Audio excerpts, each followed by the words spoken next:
વડોદરા અકોટા વિસ્તારમાં પૂરની સહાય ન મળતા વડોદરા વિકાસ સેના દ્વારા જિલ્લા કલેક્ટરને આવેદનપત્ર આપી રજૂઆત કરવામાં આવી હતી કે આ લોકોને વહેલી તકે કેશ ડોલની સહાય આપવામાં આવે।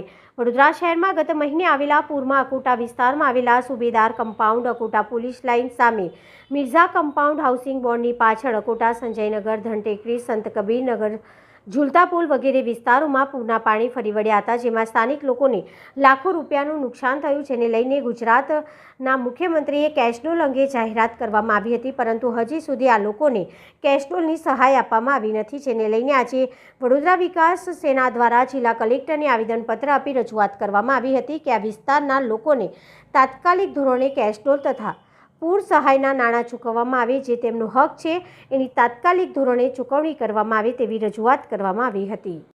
આવેદન એટલા માટે આપવાનું છે કે અકોટા વિસ્તારમાં આવેલા સંત કબીરનગર, સુબેદાર કમ્પાઉન્ડ, મિર્ઝા કમ્પાઉન્ડ, ઘણા બધા નગરો છે એવા કે જ્યાં આગળ હજુ સુધી જે ગઈ 27-28 તારીખનું જે પૂર આવેલું છે એના પછી મુખ્યમંત્રીશ્રીએ એક રાહત ફંડ જાહેર કરેલું છે અને એ બાબતે અત્યારે ઘણી જગ્યાએ સર્વે થયા, ઘણા લોકોને પૈસા પણ મળી ગયા છે, પણ આ નગરના જે અત્યારે જે પૂર પીડિતો છે એ લોકોને ત્યાં સર્વે નથી થયો, હજુ સુધી કોઈ પણ પ્રકારની રાહત મળી નથી અને પશ્ચિમ ઝોનના મામલતદાર અને પૂર્વ ઝોનના મામલતદાર આ લોકોને ખોર રમાડી રહ્યા છે કે પશ્ચિમમાં જાય તો એમ કે તમારો વિસ્તાર પૂર્વમાં આવે, પૂર્વવાળા પશ્ચિમમાં આવે, આ રીતે એ લોકોને ખોર રમાડી રહ્યા છે।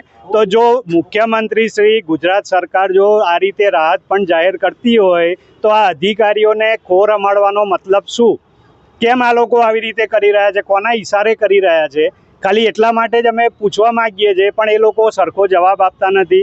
આજે પૂર્વ મામલતદાર છેલ્લા 5 દિવસથી એમની ઓફિસમાં હાજર નથી, તો શું આ લોકો ભારત દેશના નાગરિક નથી, વડોદરાના નાગરિક નથી? એ લોકો પૂરમાં પીડિત નથી થયા?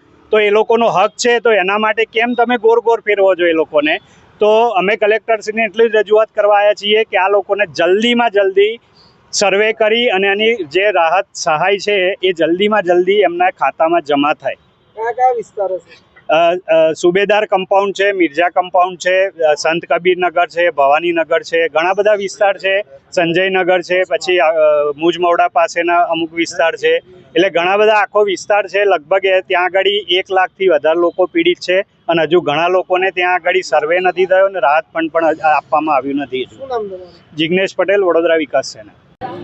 અમારી કલેક્ટરશ્રીને એટલી રજૂઆત છે કે અકોટા વિસ્તારમાં આવેલા સંજયનગર, ઝૂંપડપટ્ટી, ભવાનીનગર, સંત કબીરનગર, મહાકાલીનગર એવા ઘણા બધા વિસ્તાર છે, સુબેદાર કમ્પાઉન્ડ, પછી મિર્ઝા, ઘણા બધા એવા વિસ્તાર છે જ્યાં હજુ સુધી સર્વે થયો નથી અને જે સર્વે થયો છે એ લોકોને હજુ એકાઉન્ટમાં કંઈ સહાય આવી નથી, એટલે અમે આજે કલેક્ટરશ્રીને મળવા આવ્યા છીએ। કયા વિસ્તાર? હા, કયા વિસ્તારમાં નથી? સંજયનગરમાં નથી મળ્યા, સંત કબીરમાં નથી મળ્યા, પછી જય ભવાનીનગરમાં નથી મળ્યા, સુબેદાર કમ્પાઉન્ડમાં નહીં, કલાલી ઉડા એમાં બી નહીં, મિર્ઝામાં બી નહીં, એ બાજુ તો ગયા જ નથી હજુ લોકો। વિઠ્ઠલાઈ રે